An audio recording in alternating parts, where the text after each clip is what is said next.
welcome to my channel, High Priestess 1111 Tarot. The cards are pre-shuffled. We're going to go ahead and get into it. It's a general reading for Sagittarius for the end of July into August 2020, Leo season. Back in familiar territory, Sag. Some fire energy. First card up there is the Queen of Cups. I'm going to go ahead and flip 8 cards, and then I will move the camera so that you get a better view. The Wheel of Fortune. This is up for a lot of signs this month. All right, there's another. All right, the Knave of Swords.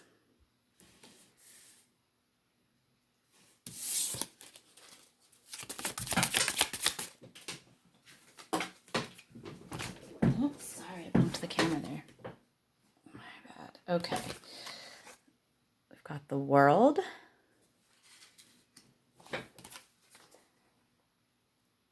The 8 of Cups.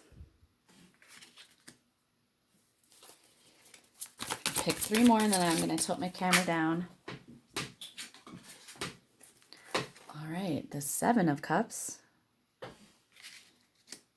A lot of cup energy, Sagittarius. The Lovers.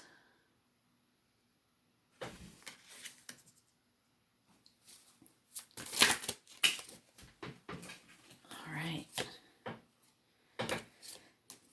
Got the 7 of Swords. I'll go ahead and look and see what's on the bottom of the deck here. The 7 of Wands. A lot of 7 energy. Okay, 7s are spiritual. 7s are often uncomfortable because they cause growth. So the bottom of the deck, the 7 of Wands. You can see he's holding that wand. Everybody else set their wands down and walked away. But it's not like the situation got resolved, right? He still looks like he is ready to fight. He's definitely able to defend himself. He's also the apparent victor here, but it's perhaps a hollow victory. So, yeah, the 7 of Wands. You know, you could have a little bit of guarded energy. I'll feel more into that as we talk about the other cards. Let me go ahead and... Whoop. There we go. Okay. So, Queen of Cups, first out. Emotional intelligence, nurturing, creativity, receptivity, right? This could be you, Sagittarius. You could have water in your chart, Cancer, Scorpio, Pisces, or you could be dealing with someone, man or woman, who has the Queen of Cups energy, okay? Then we have the Wheel of Fortune. So karma is being cleared here.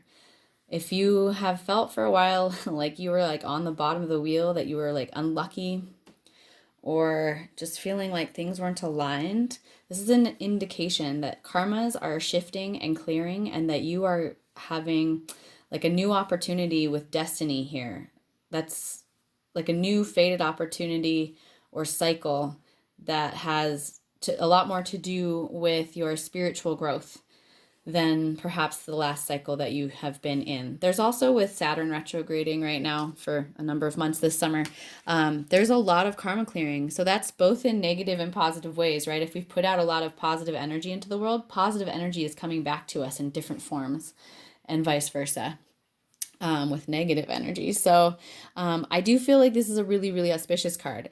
There's 2 cards here that indicate there's a major shift and a big new cycle starting in your life, Sagittarius. So we have the Knave of Swords, okay, air energy. And he is very trustworthy, truthful, interested in learning, interested in speaking, communicating truth, and in dialoguing and in growing through like mental activation, okay? This could also be some sort of communication coming through, information coming through, and it may have to do with this big turning that is happening in your life, karmically and cyclically, okay? So the World card is up here. This is like a portal. A new doorway is being opened in your life. And this is like a longer term cycle. This is not like a year. This is the bigger cycle shift in your life. And it also can indicate to me like a big completion of some sort. Okay, and that is also supported by this Eight of Cups. This is walking away from something that didn't serve you. It could have been a relationship or any type of situation that left you feeling emotionally unfulfilled, all right? So I see if it, again, time is fluid. So in the past, or possibly this will be happening in the future, walking away from something that was not bringing you joy, okay? This Seven of Wands is also a bit of a walking away. So is the Seven of Swords. Right, in this, like, the other people walked away, and he's, like, left there holding his staff, okay? And, ooh, yikes, underneath the Three of Swords. So whatever this conflict was, it may have had to do with a three-party situation in a relationship, or toxic energy, mental energy, something with jealousy, something with control, betrayal, okay, lies. There could have been lies here. And it's like you ostensibly were the victor in whatever this situation was, but you're feeling pretty hollow about that. And to me, with this Seven of Swords, it feels like the other person in this scenario, or one of these other people, slunk off. Sort of in disgrace, but also they might have again, this is like dishonesty. There might be lies. There might have been thievery, like literally, somebody might have stolen from you. But this is definitely a sneaky energy here. And I'm feeling like, yeah, you ostensibly won, but somebody snuck off and it feels yucky, whatever this was, okay? All right, but what I'm seeing here is under this Three of Swords on the bottom of the deck, okay? This is the Justice card. So whatever the situation was that felt really unfair, justice is going to be served, all right? Karma is going to come around to the people that deserve it in the way they deserve it, right? Saturn, a lot of Saturn and Capricorn energy. This is just a lot of karma clearing. But I'm seeing you walking away from this situation, perhaps feeling a little bit defeated, perhaps feeling like the other person got away with something, or somebody got away with something, or there was sneaky, yucky, entangled energy there. But justice is coming. It will be balanced out, and I don't feel like you have to do anything to make that happen, okay? So, interestingly enough, next to this Eight of Cups, we have the Seven of Cups, right? They're both water energy. This Seven of Cups can just indicate illusion or delusion, or maybe just having too many choices or too many opportunities and feeling confused or obscured, feeling like your emotional energy is sort of scattered, okay, and not focused and not clear. So there's something that feels a little bit confusing in this situation of walking away. You may be confused, like, why am I still standing here, like, holding this wand, okay? So yeah, whatever happened, you may still not really understand it. You may feel like the other person was delusional. I'm getting that for some people. Roles can be reversed. Okay, but what I'm seeing here is like emerging through this situation is balance here, masculine and feminine balance, and possibly a new lover or a new connection, or a new renewed sense of like self-love and masculine feminine balance internally, okay? But there is a new cycle here happening, and the lovers showing up indicates to me that for some of you there is the potential for new love that's more spiritually aligned with this Wheel of Fortune card here, okay? That's what I'm seeing. Let's get some clarifying information, Sagittarius.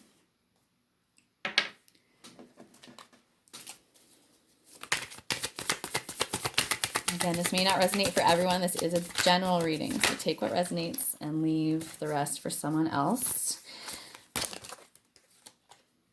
Okay, we have Daughter of Fire, So that's like the Knave of Wands. Passion, new creative energy, and fire, you know, kind of like youthful energy, starting something new, like going on a new pathway that feels spiritually aligned. Okay. I was feeling that. All right. Well, it's just a confirmation came up twice. Small medicine wheel. This is the Wheel of Fortune. So yeah, you're shifting your situation, like destiny is turning the wheel for you, and you're being given opportunities that are more deeply aligned with your path, Sagittarius. And then we have the Daughter of Earth. So that's like the Knave of Pentacles. So abundance, steady work bringing harvest and support.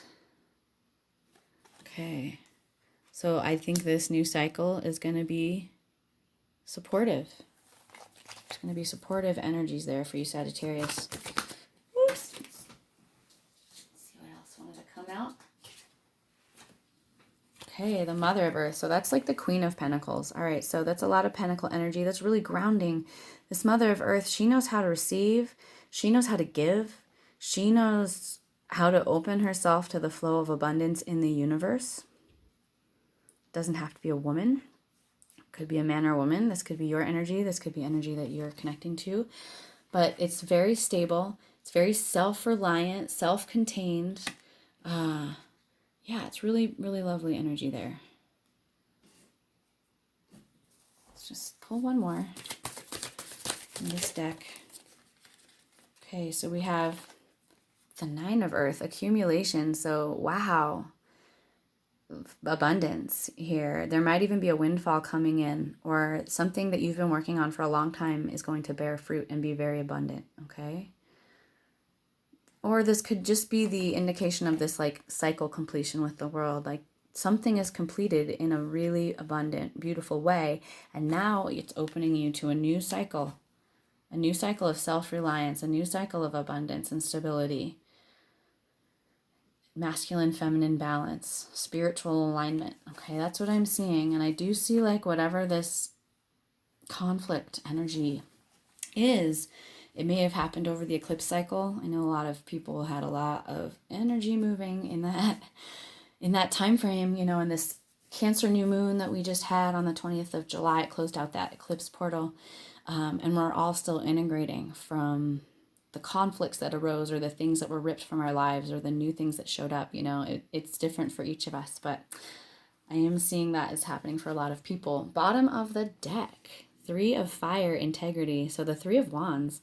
Interestingly, I just feel like, I said it before, but I'm going to repeat. So when we put out good energy, sometimes we will do it in a situation or a relationship where it feels like it's not reciprocal, and we're like, man, I just wasted a bunch of energy, or like I put energy into the wrong thing. But that energy is never wasted. If you've put out intentions or prayers, if you put a bunch of energy into a project or a relationship that then you were taken advantage of, or there was conflict that it didn't work out, right? That energy still went out into the universe. And the Three of Wands in the traditional tarot, it's like a person standing on the shore with their wands, waiting for their ships to come in. So this is about waiting for that energy that you've put out, all those prayers, all those intentions, to come back to you. All that positive karma is going to come back to you, and it may be in a different form, a different relationship, or in the form, you know, something unexpected, something that you're not looking for, because that's usually how it works. But these energies do return to us when we have been in a situation that was out of balance and we feel taken advantage of. That energy comes around to us again in another form, in a good way. And then there's also karma clearing that tends to happen with justice that we saw under there with the other person who has maybe taken energy where they didn't deserve, you know, where it wasn't appropriate, or been on the other side of the karma there. So energy is coming to you. A project or an intention or a prayer that you'd put out in the past is bearing fruit. It's completing perhaps, but it's very much bringing abundance. It's bringing stability, and things you felt you had lost are coming around karmically in a new way. So I hope that resonates for some of you. We're going to go ahead and shift over from tarot to some oracle cards. And we'll just get a few more messages from guides and spirit in that way. Oh, wow, that came out fast. Okay, Sagittarius. Snake. Wow, that's powerful. Okay, it's a personal totem of mine. I do have a Sagittarius rising, so I'm always interested to see what comes up in this reading. But the snake energy is about a few things. Transformation, right? Shedding its skin, transmuting, this big new cycle. Snake energy is also about the awakening of divine feminine energy, sexual energy, kundalini energy, if you're familiar with that term.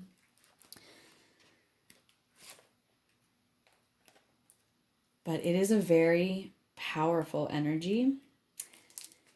So the snake is the guardian of unawakened magic and creative potential. The snake is a symbol of our highest potential. It is said that Shakti, our creative life force, the reproductive force, lies dormant at the base of our spine in the form of a coiled snake. Regardless of whether this image rings true for you, it's well worth considering the amount of unawakened or untapped potential within. What would life look like if you woke it up? How can you stir it from slumber? An experienced yoga or meditation teacher can lead the way. Make haste. The snake card appears when there is no more time to waste. So I activate and work with a lot of Kundalini energy through tantric sexual practice. There's lots of other ways to do that. If you don't know about some of those things, you can go ahead and Google it, look it up. But when it's out of balance, the snake energy can start and stop many things. When it's in balance, it's prosperous, creative, and charismatic. Kundalini yoga is one way to bring it into balance, and meditation. There are other practices out there, like I mentioned.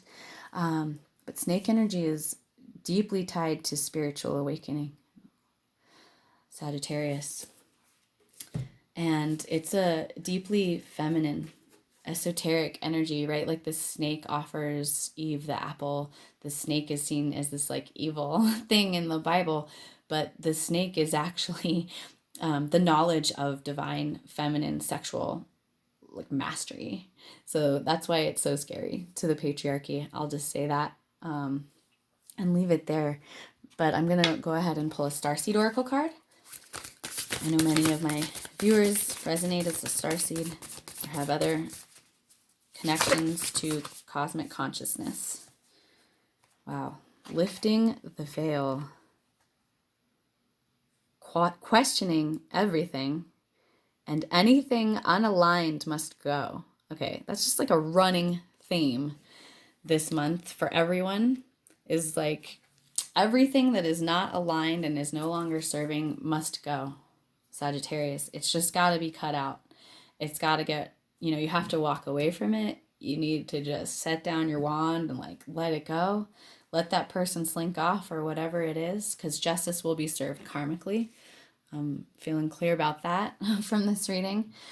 But yeah, this is a powerful message to continue allowing this process of awakening to occur, even when it is really scary and uncomfortable. And the world right now, is very unsettling because so many are starting to wake up. Things aren't always as they seem. This era is one of uncovering mistruths so we can remember ancient truths. Everything is in a state of recall and realignment. Anything that isn't in harmony with the planet will not survive.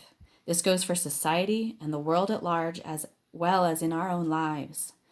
If you pull this card, you're being called to energetically scan your life for things that may no longer be a vibrational match for who you are and how you've grown, right? So you can't launch into this new cycle unless you've let go of things that aren't serving you. To dismantle the systems and ways of being that once served you and others but no longer do. Some starseeds are here to lift the veil between the seen and unseen worlds, to shine a light on things that are inauthentic or unaligned with the survival and well-being of Earth. To stand for and protect those who don't have a voice. I know many of you are out there doing this in the world right now. To look deeper and question everything that previous generations did not. Some starseeds cannot tolerate things that aren't congruent. They're here to bring society and humanity back into harmony with the planet and the Creator.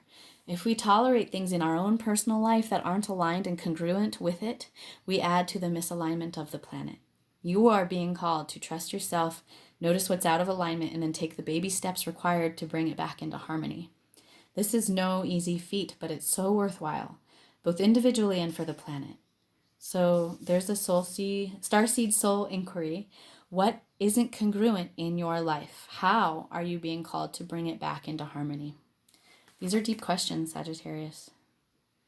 Yeah, deep questions. And there might have been some confusion around this, and there's surely a feeling of loss here in this walking away in the Eight of Cups, a feeling of grief, of having to let things go and leave things behind. And that's okay. That's healthy. To feel grief when we have to walk away from situations that are tricky, that are dishonest, that aren't serving us, that aren't supporting us, right? But I'm seeing tons of abundance. I'm seeing support. I'm seeing connection. I'm seeing this emotional self-reliance up here with the Queen of Cups, okay? This new cycle, this karmic clearing, it's justice is served in your favor, Sagittarius. That's the message that keeps coming through. All right, we're going to go ahead and get one more card from the Earth Warrior Oracle. These are very powerful. Wow. Such a gorgeous card. Okay.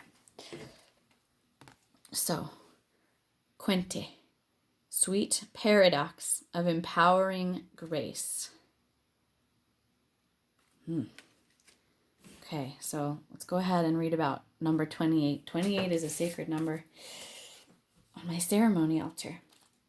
There are 28 days in a 13 moon cycle. Yeah, it's one of the sacred numbers. All right. And it also equals 10 or 1, which is completion and a new cycle starting in numerology terms. So, Quinte. When the mind says no, but the heart leaps with joy, we are ripe for a transmission of empowering grace.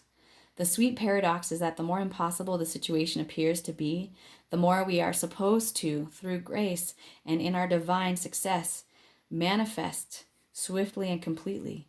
Let the faith of the heart overcome doubt. Allow your mind to be filled with wonder at the unlimited power of the divine, and you shall bear witness to sacred manifestation. When there is something in your heart that you know you are on this planet to accomplish, you shall be given equal grace, power, talent, and ability to succeed in that mission. This is the divine promise and sacred plan for you. If a miracle is required for success, then one shall be given. Pray with courage and confidence for your rightful divine inheritance, and allow your bold heart and loving soul to believe in your beautiful, hope-filled destiny. So Quinte is the sky jewel of the Andes, and she brings you the hummingbird who bears the soul medicine of spiritual grace, the evolution to conquer any obstacle, and the extraordinary power of the heart. The concept of spiritual grace can be challenging to the mind. We often don't realize just how much we have been conditioned to subconsciously demand that progress in our lives be difficult. Even whilst at a conscious level, we bemoan the struggle and wish that things could be easier. So, the divine wants us to engage and participate fully in our destiny, but if we don't surrender our ego and learn how to surrender to spiritual direction, we won't fulfill our potential, right? So things are becoming clear. The veil is lifting. We're getting some really clear direction from spirit to listen to your soul, listen to your heart, even if your mind does not understand. Trust that if your soul is singing, if your soul and your heart are like, this is what brings me joy and passion, follow that energy and you will be definitely supported in that spiritually and like in the world materially. There's a lot of material support here, right? And when we can align with our spirit, usually everything else kind of lines up. So I'm hoping that for you, wishing that, praying that in for you, Sagittarius. I hope that some or all of you resonated with this reading. If you did, I would greatly appreciate it if you could hit the thumbs up button, like, share, support, comment, and subscribe to my channel if you'd like to see more. I do have a new moon in Cancer general reading up. I have readings for the other signs up for this cycle, and I would love to continue reading for you, Sagittarius. I also am available for private sessions The information for how to connect with me is all in the description box below. All right, I hope you all have a beautiful moon cycle. I'm really excited to see what new things are coming in, what new cycles and manifestations we're all calling in this cycle. And until then, walk in beauty. Aho.